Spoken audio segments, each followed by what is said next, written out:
Bonjour à vous. Petite réflexion aujourd'hui pour les managers. On va partir d'un concept d'un professeur qui s'appelle Carl Beck, professeur en psychologie des organisations, comportement organisationnel, qui a beaucoup travaillé sur la fiabilité des organisations, la résilience et la gestion de crise. Il y a un concept qui me semble particulièrement utile qui s'appelle la variété requise, c'est-à-dire que le point principal d'une crise telle que nous la vivons, ça peut être la perte de point de repère, la perte de sens. Pourquoi? Parce qu'on est face à quelque chose qui arrive très peu en termes de probabilité. C'est la première fois que ça arrive, cette situation mondiale de pandémie. Donc on n'a pas de routine, on n'a pas construit collectivement un sens très clair par rapport à ce qui nous arrive.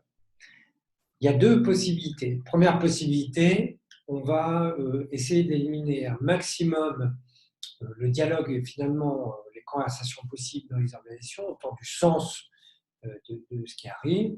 Et donc, on va limiter très fortement, notamment le conflit. On voudrait que tout le monde, au moins de facettes, paraissent d'accord.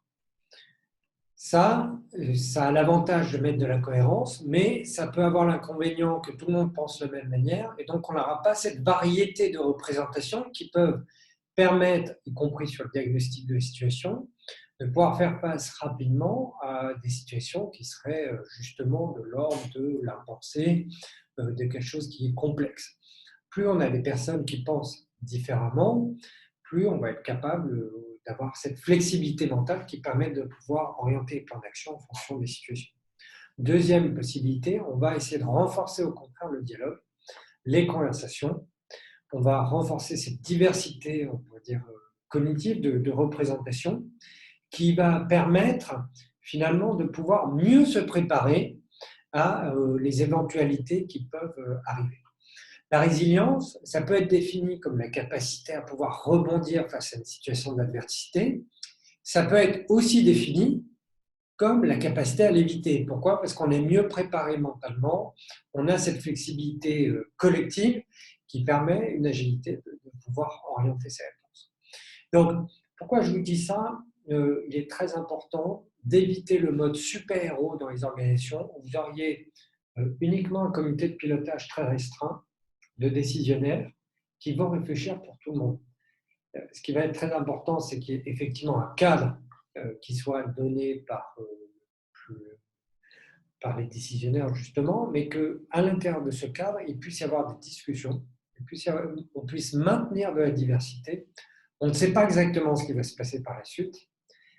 Et il est important aussi qu'il y ait une acceptation du fait qu'il puisse y avoir des conflits, des désaccords, des difficultés.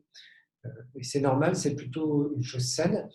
Toutes les recherches liées à des situations de crise, d'incidents industriels, d'incidents, par exemple, dans l'aviation et autres, montrent que quand il n'y avait pas cette diversité, cette variété requise, la difficulté, c'est qu'en fait, par exemple, typiquement dans un cockpit, personne n'ose remettre en question la solution du, du capitaine. Et finalement, la réflexion va s'appauvrir et va devenir unique. Donc, il est très important d'avoir cette variété de pensée et d'autoriser le conflit. Alors, ça ne veut pas dire qu'on va rester sur un mode complètement conflictuel, justement, avec des impasses. Hein. L'idée, c'est d'être aussi dans une forme de négociation. C'est pour ça que je parle d'espace de dialogue et de créer ces espaces de dialogue.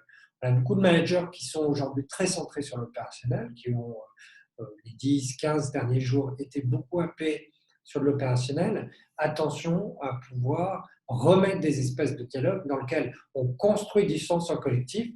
Le jour où il n'y a plus de sens collectif au niveau des équipes, il n'y a plus que des individualités, il n'y a pas d'objectif commun, il n'y a pas de représentation commune de ce qui est en train de se passer. C'est là où on peut favoriser une certaine panique, un certain individualisme et éventuellement aussi une espèce de petite paranoïa complotiste. Et donc, ça nourrit aussi les rumeurs. Donc, attention en tant que manager à bien nourrir ces espaces de dialogue très régulièrement. À bientôt.